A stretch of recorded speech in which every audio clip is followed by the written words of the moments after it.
I just gaveled the September Zoning Board of Appeals meeting to order.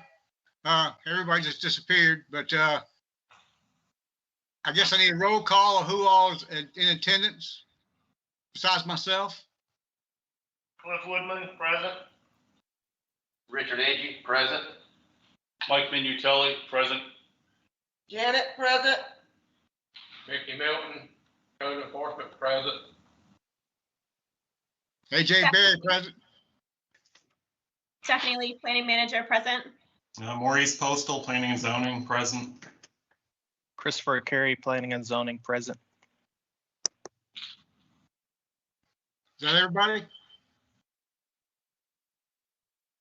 Yes, sir.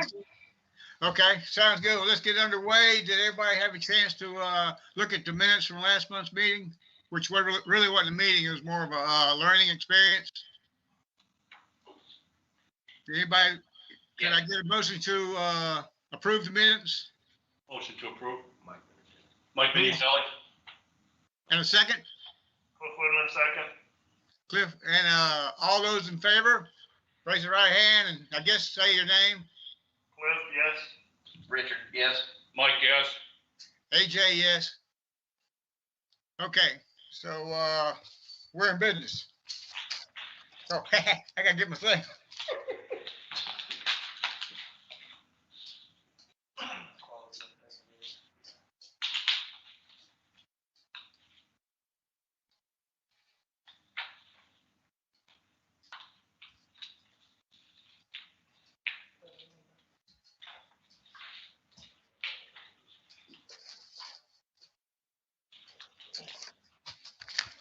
Okay.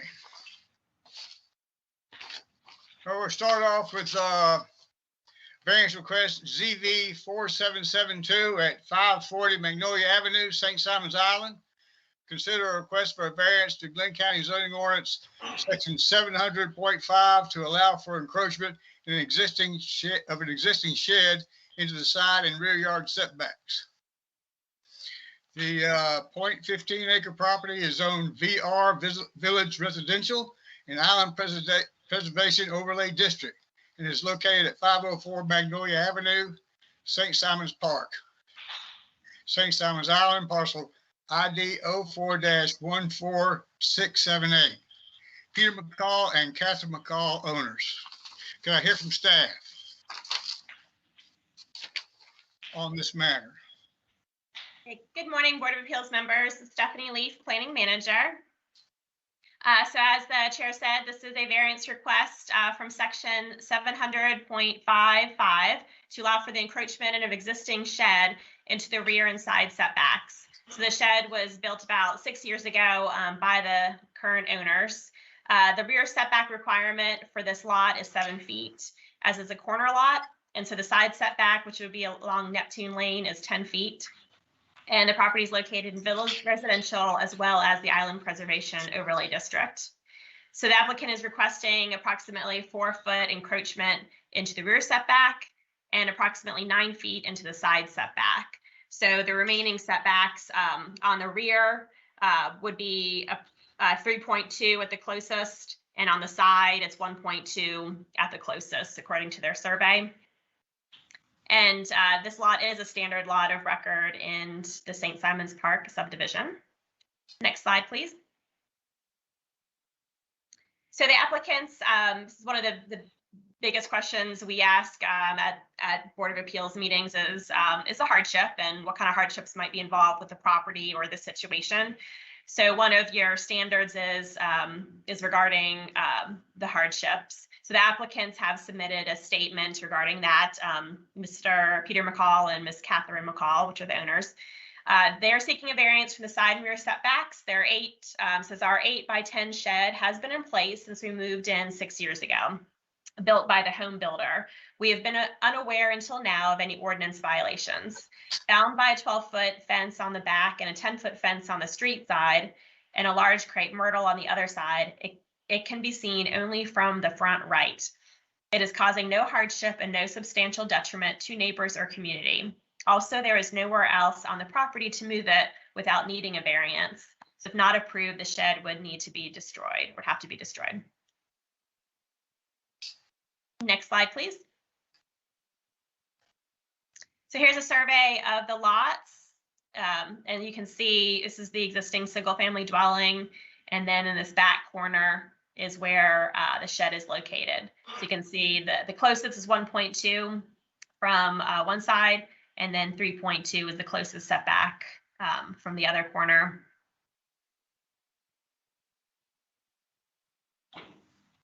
Next slide, please. And then here's an aerial view of the property. Next slide, please. And here's a photo, and you can see the existing single-family home is here. And then the shed is back in this corner. And as they described in their hardship statement, you can see the high fence that does provide a visual barrier from the road to the shed. Next slide, please. So there was significant neighbor support for this project. So there were 6 letters that came into the county that were in support of this project. The county did not receive any submissions against the project. However, I will say that this originally came to the county and the applicant's attention. There was a complaint that was received about the shed not meeting setbacks. Next slide, please. So here's a series of letters that have been shared with the Board of Appeals, and they're in this presentation as well. And these are all letters in support.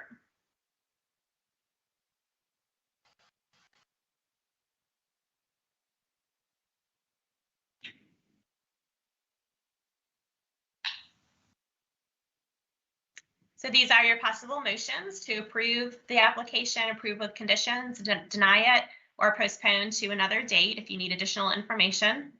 Staff's recommendation is denial of ZV 4772 because there were no hardships that staff felt were part of this application. Although the shed has been there for a number of years, there weren't any hardships in terms of lot size or a reason that it needed to not conform with setbacks. And so at this time, I'm happy to answer any questions. Also, Chris Carey, who is the lead planner on this project, is also online and he can help with questions. And I believe in room 224 at the Pate building, the applicants are here as well. And this is a public hearing. Members of the public that may want to comment on this will be in 224. So, Mr. Chairman, if you want to open up the public hearing after your questions, and we may have people in 224 that want to comment. Thank you. Okay, well, does anybody have any questions for staff? I have one or Go two. ahead, AJ. I've got one after you're done. Okay, I went by and looked at this and kind of peeked around the fence. I know I'm not supposed to go on the property, but I did. And it looks like to me that this is not on a slab, but this is on, it's kind of on a floor system with blocks underneath it. And it looks like it could easily be moved with a forklift or, well, not easily, but it could be moved. So that makes the shed more portable and not permanent. And I thought that sheds that were not permanent, if you have a shed that's not permanent, it can be in a setback.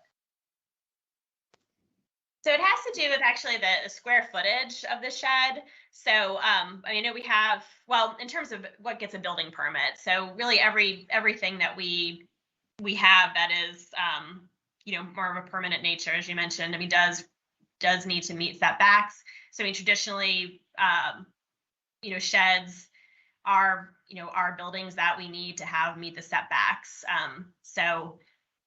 But I think that's a good question in terms of the portability of it. That's not something we've typically looked at, of whether it sits on a foundation or not. If it is, if it is a building back there. It's open underneath it. I mean, if you look there, you can see the framing underneath it. It could be picked up and moved, I believe. But that was because I know of a lot of sheds that are located in the setback, and I mean, we can't really do anything about those because they're movable. Mm-hmm.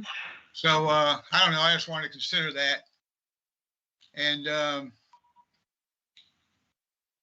also, you mentioned that it was built by the owners, but it was there when they bought the house. So the shed what came was part of the house, the present owners did not build it, or did the present owners build the house? Yeah, my understanding, and I'm sure the applicants can give more details on that. My understanding is it was built with the house, and so they were under the impression that the shed met setbacks and met all the county requirements, just like the house did. So it was their builder that did build the shed as well as the house. So they bought the house with the shed in place. That's my understanding. Okay. All right. That's got it for me. Cliff? That actually, I just needed a clarification on that, because the narrative said that it was built by the homeowners, and then documentation showed as the builder did, and I was just wanted a clarification on that as to who actually built it. And I'm assuming they've been in it this long, they do have a current CO. The CO was issued. Yes, that's my understanding. Yeah, there haven't been any issues with the house itself, so yeah. That answers my question. That's all I had. Mike, Okay. I have a couple questions, AJ. Go ahead, Mr. Ned. First question, Stephanie, is, and you may have said it at the end of your presentation, I just couldn't hear it. How did the need for this variance come about? Sure. So I understand there was a complaint that was issued about, or a complaint that came into the county about the shed not meeting setbacks, and so that's where the applicant did submit the variance in order to seek compliance, because it did not in fact meet the setbacks. So that's the background on that. But as I mentioned there, we did not receive any other letters against the shed. All the letters that we did receive were in support of it, but initially was a complaint. All right, thank you. Another question. On the other side of that fence is an alley. Is that Glynn County property, or is that alley a right of way for Glynn County, or is that part of that commercial property that goes with the hot dog alley and Moon Cow and that kind of thing? Do you know? Okay, Chris, could you go back to the survey? It may show if that's existing alley. Thank you. I had trouble. I ain't seeing an alley. Yeah, we're gonna go back to the survey. Okay. My survey doesn't show an alley. Yeah, it's not showing anything there. That the applicants may be able to say what is behind their property. The follow-up is, the reason I was asking is the dumpsters on the other side are blocking the alley, and those dumpsters are closer to the fence than the shed is. And so I was just wondering how I just wanted to get a sense of how that figures into the other side of the fence. That's all. In Sure. terms of, if we're talking about an encroachment against the fence, then right on the other side, closer to that, are those two terrible looking dumpsters that are wide open to the road. And I just wanted to get a sense of, is that alley being blocked by that? Is that part of the commercial property? That type of thing.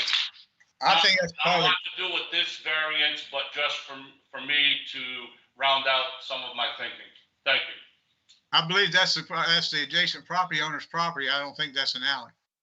Yeah, Stephanie, if you can go to the slide that shows the aerial view that highlighted the property, it appears that it is not an alley. That I don't know if it's that one. There's one from the GIS that actually shows the lots, and it shows that it's actually the property, commercial property, that there is not an alley there. Okay. Okay, thank you. Chris, So alley might was be the missed first also. slide that has the GIS map. I'm good. No more questions. Thank you. There we go. Yeah, so that looks like it. Yep, there's a property line there and not an alley. So this is the property we're talking about. So it would be commercial. But I think I think those are very good questions. I mean, when you're looking at the variance and in the nature of the neighborhood, because it is a mixed, adjacent is a mixed use, commercial and residential. So, so in terms of just on the other side of the fence, like you said, there's dumpsters and commercial use. Well, my question about that, and AJ, I had thought about it, but I didn't know, and AJ answered the question for me when he said that the shed was not permanent, because what I was saying when I was looking at it, that's why I asked about the dumpsters. I thought that if that was not a permanent shed, then those dumpsters are no more permanent than that shed is. And I just wanted, like I said, just to get a sense of rounding out my own thinking right in that corner of that neighborhood. Thank you. Thank you. All right, any more questions for staff? At this point, usually we entertain the presentation from the applicant, but I don't know exactly how that works in this situation. But right now, I'm ready to hear from the applicant. Could you please step to the podium and give us your name and let us know what you think?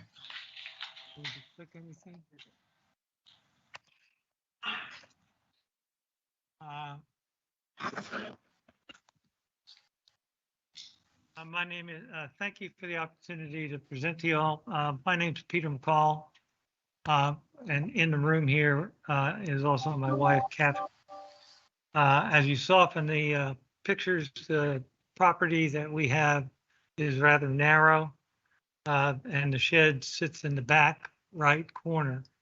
The footprint of the house takes up most of the land that is not in the setback. The house and the setback areas only leave a small space. The shed, wherever it is placed or moved, and it is on cinder blocks, has been discussed earlier. No matter where it would be moved, it would infringe on setback space. But how did it get there? The shed was built by our builder. While the house was being built, we asked him if he could include a shed, and he said he could. And we discussed where and the size of it and everything, and agreed. But nothing was ever mentioned about setbacks to us. This was in the summer of 2015. And when it was completed, when we bought the house, when we moved in, the shed was built, and it was nothing was made clear to us about any shed setback difficulties.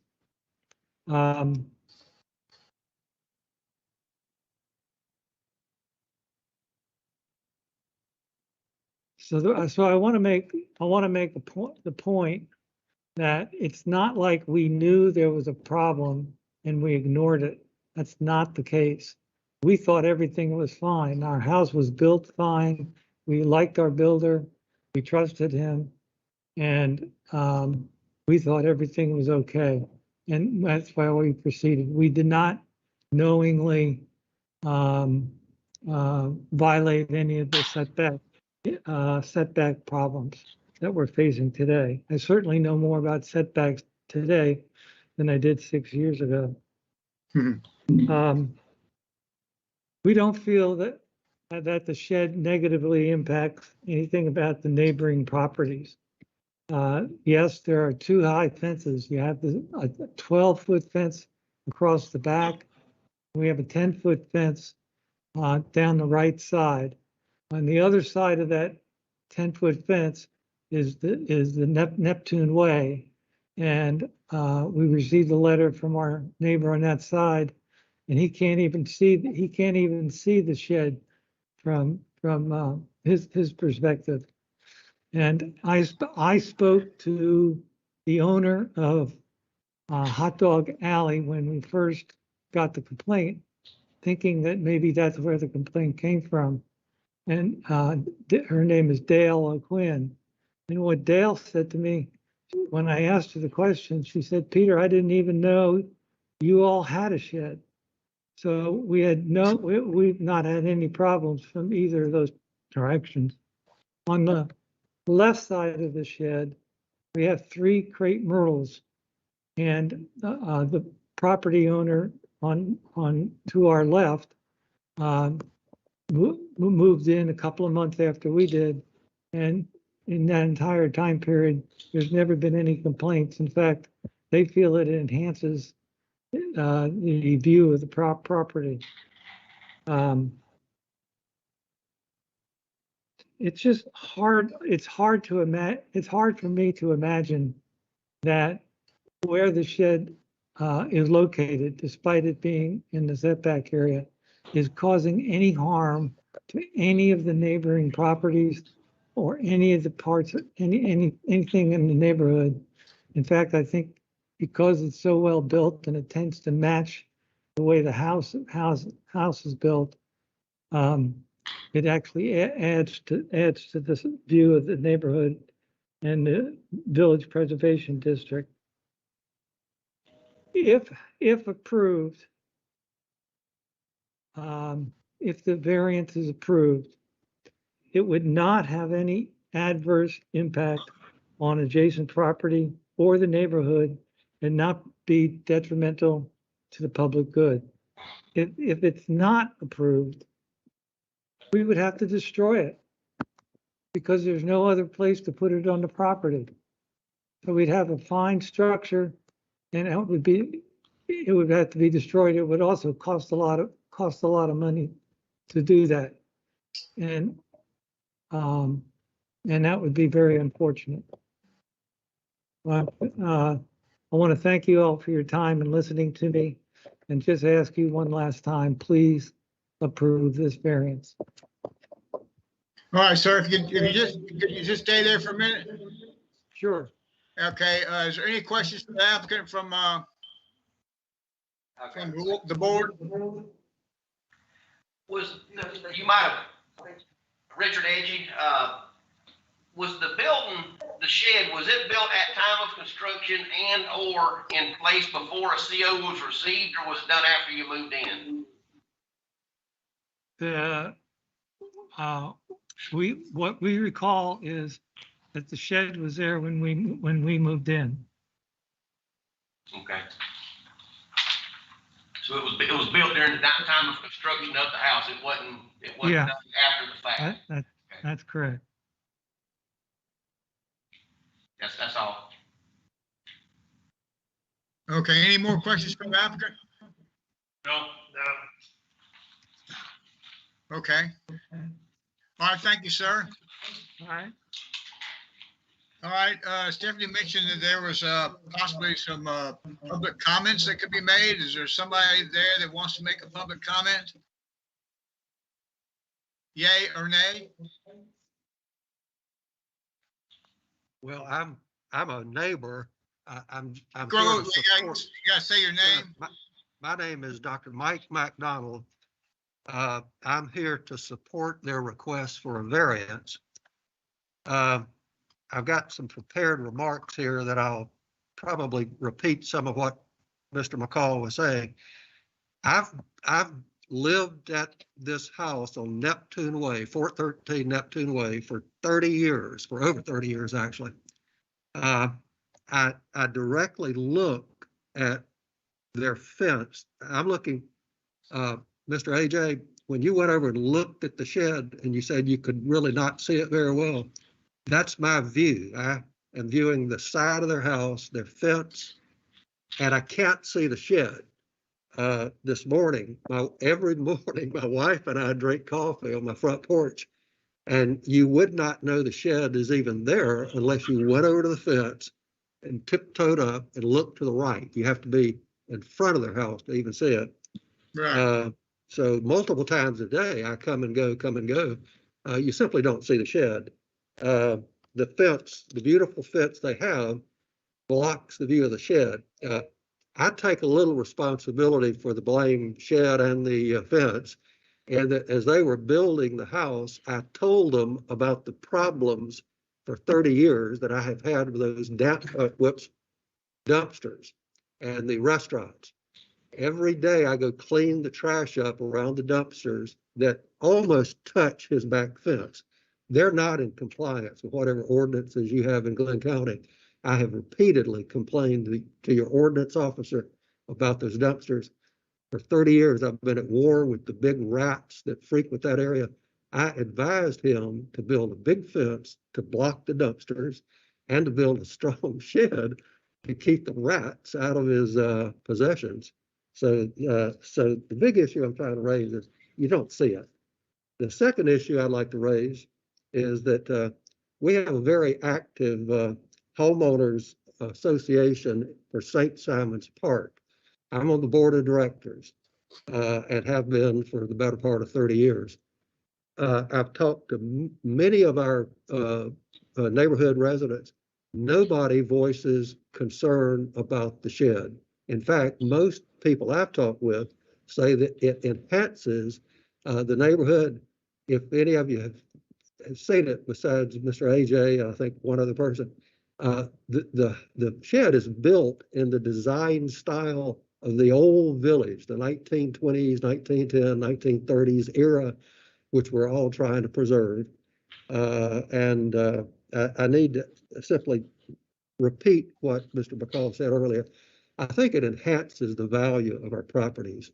And it enhances the village preservation district ordinances.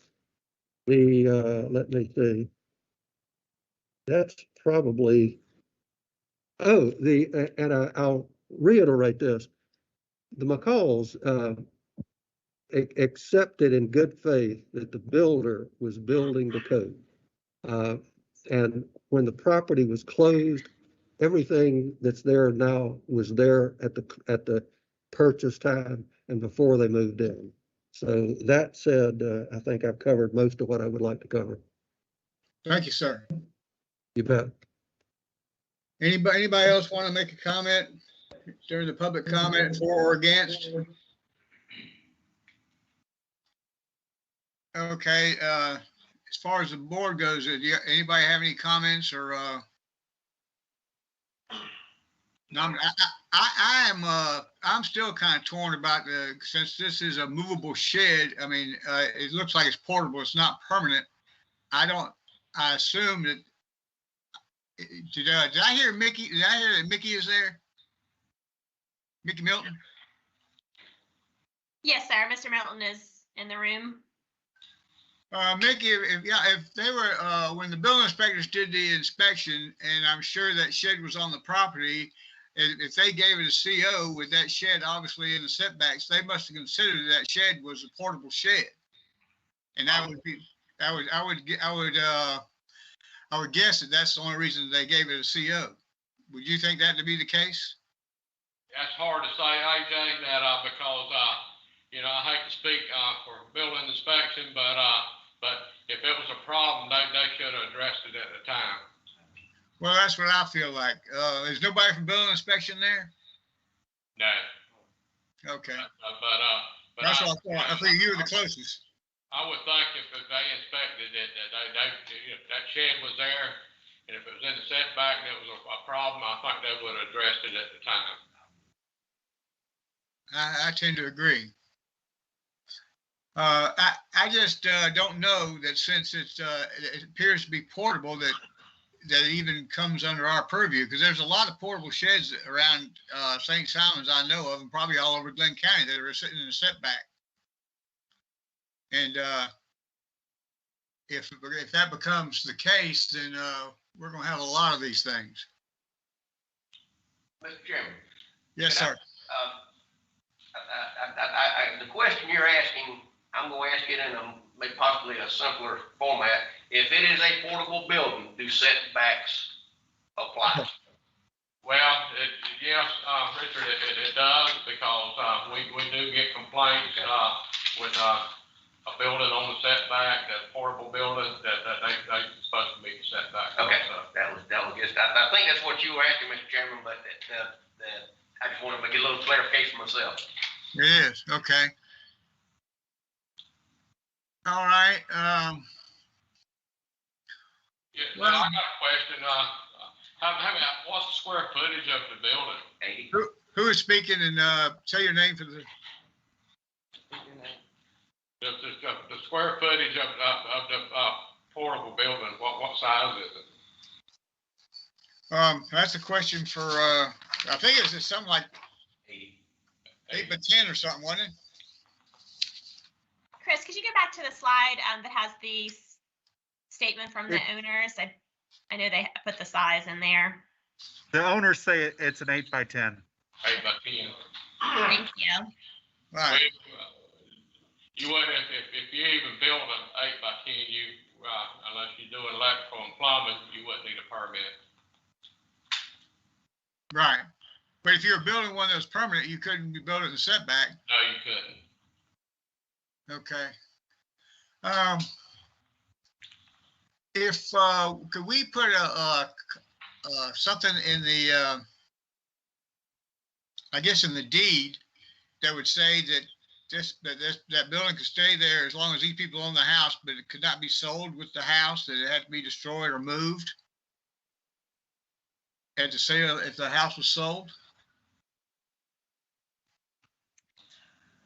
Yeah, that would be a pretty tough condition to add. I would say if you all are comfortable with this building being here now, that you would be comfortable with, whoever owns the house, because that could be problematic for the owners to have that if they're trying to sell their house. So I would recommend, if you all are comfortable with this, that Well, you allow it. Before we tear it down. Okay. All right. Well, I'll entertain a motion if anybody's got one. Mike Minutelli, I move to approve ZB 4772 to allow for encroachment as designed into required setback. Richard, did you second? All those in favor, raise their hand and say their name. Cliff, yes. Richard, yes. Mike, yes. AJ, yes. Okay, you got your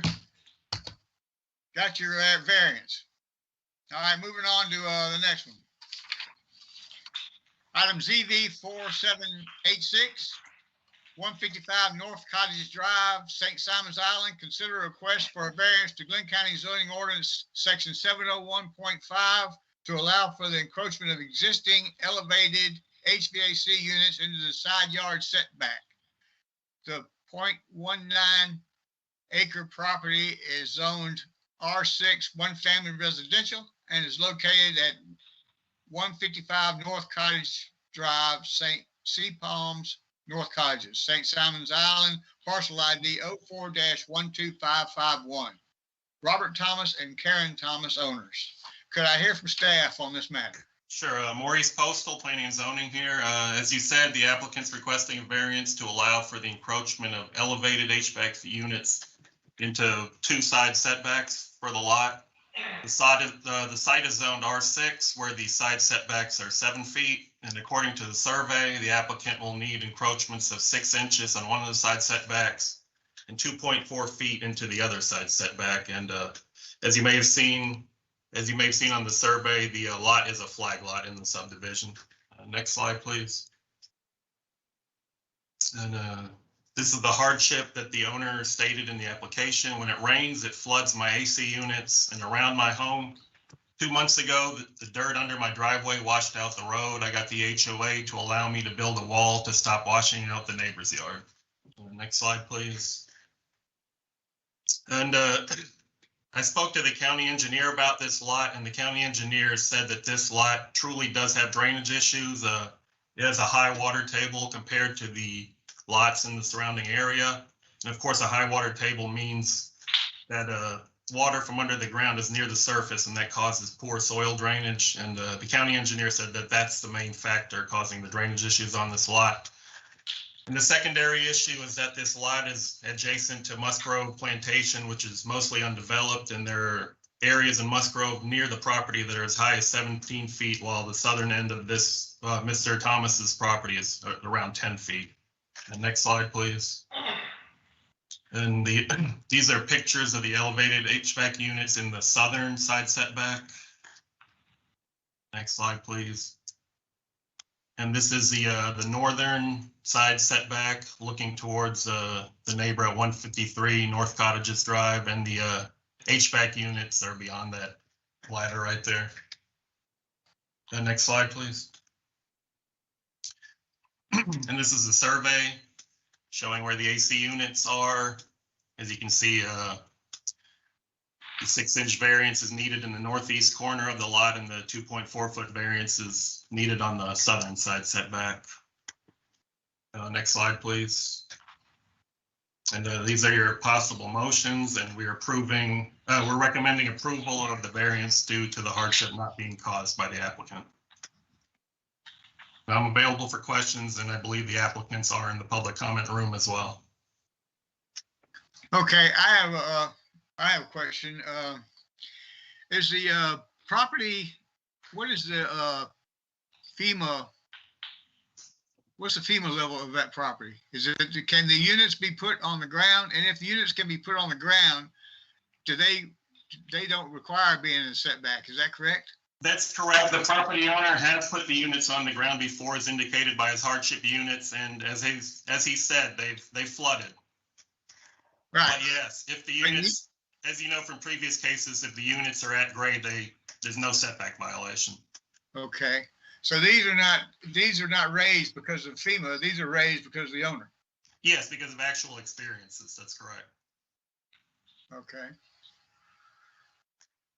Does that put it in any, if the units can be in the setback if they're on the ground?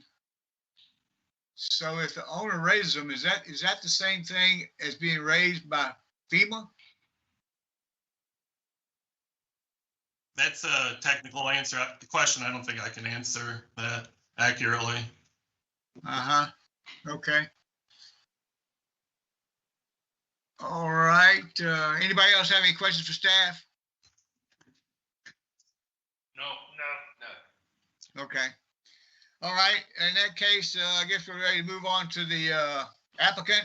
Want to hear from the applicant. Could you please step to the podium if you're in the room and give us your name and your situation? Good morning, Robert and Karen Thomas here. And we're the owners of 155 North Cottages. And what was the other question? Well, I don't have any question. I just want to know what the situation is. I guess you're going to tell me the same thing that Maurice just did. But I did. Yes, sir. We moved to the island had the property for about 9 years, and started building the house over here. And I wasn't aware of how you have to set the AC down on the ground, but I wanted it nice and set it up elevated. And a couple of months ago, when we had a monsoon on the island, we showed up one morning and had a big pile of dirt at the end of the driveway.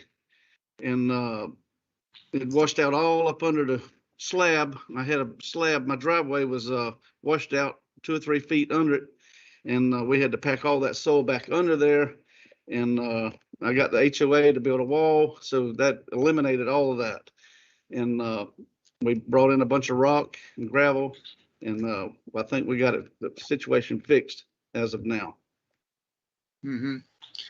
But what does that have to do with air conditioning? Anything at all? Say again? What does that have to do with the air conditioning compressor? Anything at all? Yeah, because when it sit on the ground, it would flood coming around the house. And when you only set it 4 inches off the ground, that's not elevated enough and it monsooned. It was bad. Okay, is there any way that you could take those compressors and move them around to the, could staff put up the site plan? The site plan? Where you just, right there, yeah.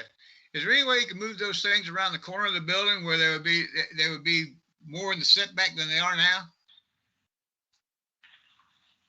No, sir, there's nowhere to move them. Yes, if you move, you can't move them around the corner. There's more space around I guess that would be the east side of the building. It looks like there's a pair of compressors on a pad on the south side of the building. And I'm wondering if you can move around to the east side. Well, I don't think so because all your electrical's coming out the wall right there. That would be a major operation to do that. Would be less than having to put them on the roof. Yeah. I'm just wondering out loud. I'm just thinking. Does anybody else have any question for the applicant? Yeah, Cliff, I've got a couple actually. Were these AC units, have they been set on the ground and then moved, or were they put on the pads initially? They're put on the pads initially. Okay, so 'Cause I they wasn't never aware. actually installed on the ground, so the pads were built. Yep, and then I had them put on the ground later, Do and you, then it rained and it was bad. It's okay. rained a couple of times, monsooned a couple of times. I do have a discrepancy in your application. You state, then when it rains and floods, around the home, and then 2 months ago, the dirt washed out the road, you got the HOA to allow you to build the wall to stop washing out the neighbor's yard. So this application was dated August 18th. 2 months prior would have been June. I have a copy of a letter from the HOA from April telling you that the wall was built out of compliance with HOA 2 months prior to that. So that tells me that that wall was actually built. We January, did. March. I built a short knee wall to keep it from flooding, and then the HOA president asked me to tear it down, so I did. And I told him, I said, look, this is gonna flood. It's gonna cause the issue if I don't have this wall. He said, I don't care. I said, okay, I tore it down. Then I got in compliance. And then the new board, they voted a new board in, now it's a different group. And so I had all of them come to the house and they passed it. I said, I gotta have this because it floods. And then between I tore it down and finishing up the house, it flooded. And that's when it washed out all the dirt down on the driveway twice. And we had to hand shovel it and haul it back up and put it back in place. So the wall has been torn down twice and rebuilt. In the same place? Same place. Yes, sir. I left the footer there and just covered it up. And then I said, well, look, I got to have this wall. And I told him it's an easy fix, a couple $1,000s, and we fixed it.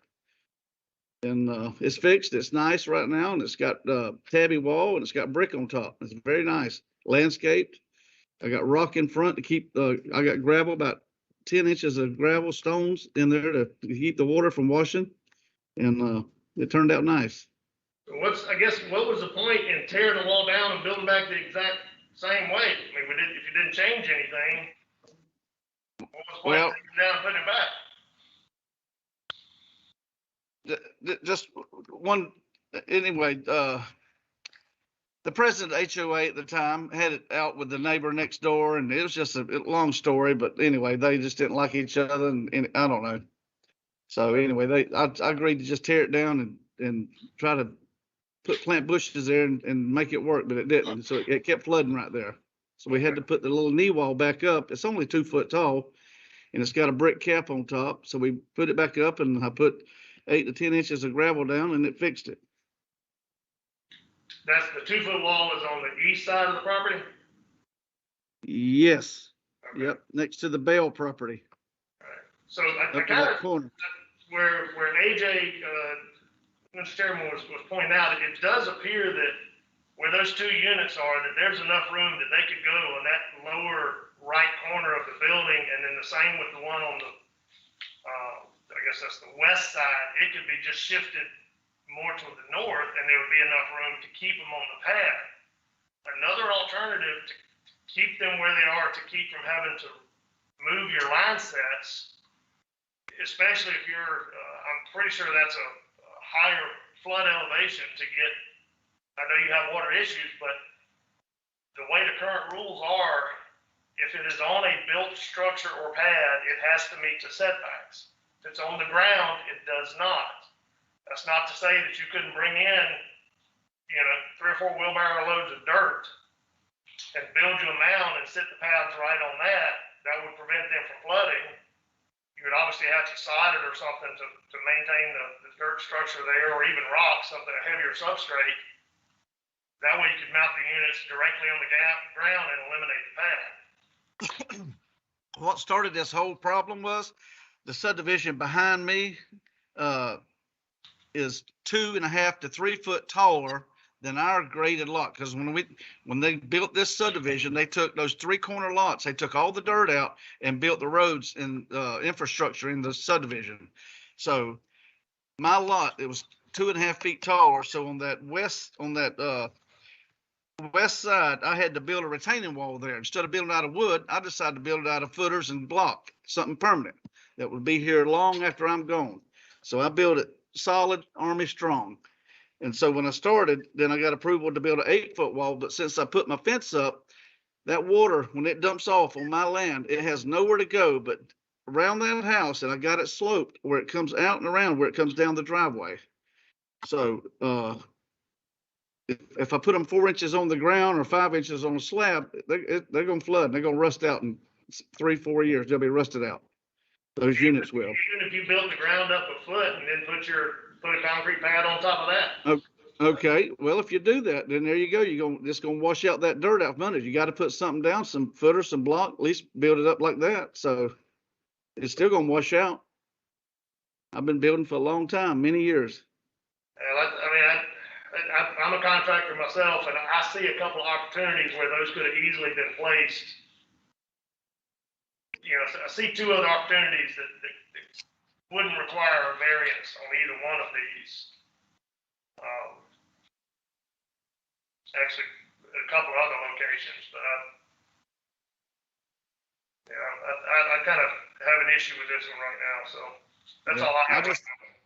I just thought that'd be nice. I see other we actually drove around the island, have been for years, but you see these pads that are elevated like this, built out of the pressure treated lumber and use 5 1/4 boards for the decking, and turned out nice. So I got several $100 into building these 2 pads. I don't disagree with the fact that they look nice. What I'm looking at is what the rules say you can and can't do right now.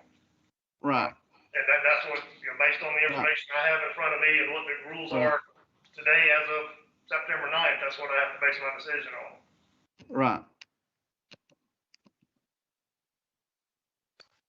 Do you currently have CO in the building? Or is that what prompted all of this? Not yet. I'm waiting on this variance.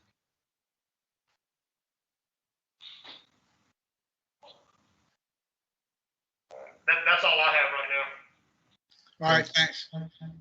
Anybody else got anything for the owner? Yeah, Mr. Chairman, Richard Edgy, a couple of questions. One, you said that the perimeter wall solved your problem.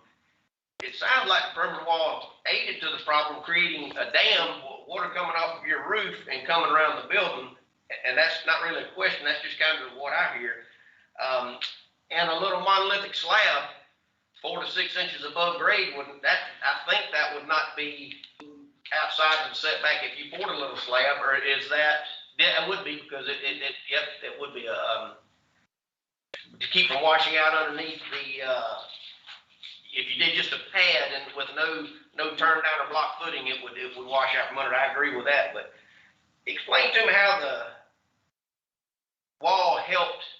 I mean, it looks to me like you created yourself a pool, and that water has nowhere to go but track down the side of your house to the road.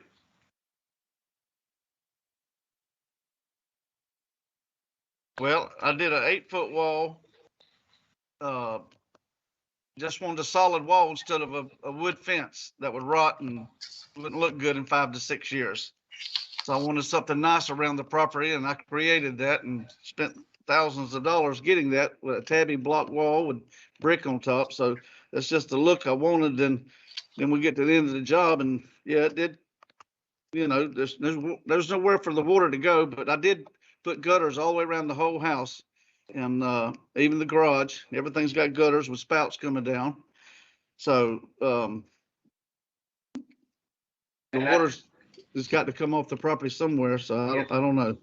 So if you've got gutters, and that's the subdivision, that's curb and guttering, correct? Or is that subdivision have curb and guttering? Have you explored the ideas of emptying your downspouts into a catch basin to get it to a pop-up emitter at the road to keep from eroding your property, doing some potential drainage? Because air conditioner on the ground or not, you've got a problem. And I'm thinking, even if the air conditioner's up, you still got a wash issue that's going to be washing dirt into the road until your vegetation takes off. But have you explored any drainage possibilities? Not yet, I haven't. Mr. Chairman, that's all I've got. Okay. All right, thank you, sir. Thank you. All right, is there anybody here for or against this application? in the public comment arena. Let the record reflect there's nobody for or against it. What does the board feel about this? It looks like to me those units can be moved around the corner of the house and they wouldn't be in the setback. And like Cliff mentioned, that one on the garage could be moved further toward the north, and it wouldn't be in the setback. Right now, it's only 0.7. That's what's that? 7 inches, 5 inches? No, 6 inches. 0.7. That's 7 inches, I guess. So, or it looks like that those units could be moved further to the west and be a little bit more out of the setback. I don't know. What do y'all think about it? I personally see alternatives where it doesn't need to be in the setbacks. Where you move the pad on the garage further to the north and move the double pad, which the double pad seems to only have one compressor on it by the pictures. Is that correct? On the survey, it looks like a double pad, but on the pictures, it looks like a single pad. I mean, a single unit.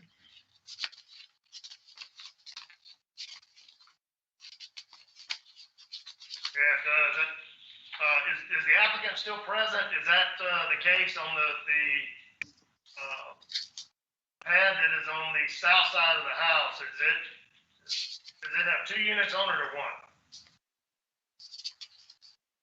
The one on the Bell side, going in the driveway and on the right side of the house, there's 2 units. One for upstairs, one for downstairs. And then the one on the garage is a single unit, a 2.5 ton unit. For the garage. For the garage, yes, sir. Okay.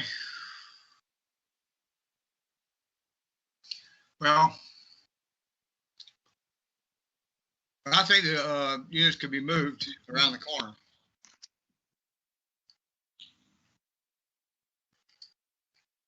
But I'll entertain a motion. Cliff Woodman, I'd like to make a motion that we deny ZB 4786 because there are other alternatives to relocate the units. All right. Richard Edge, I'll second. All those in favor? Cliff, yes. AJ, yes. Richard, yes. Mike Minutella, yes. Sorry, sir. You've been denied. You can take this up with the commissioners if you want to, or you can move the units around the corner. I think that'd be all right. Okay.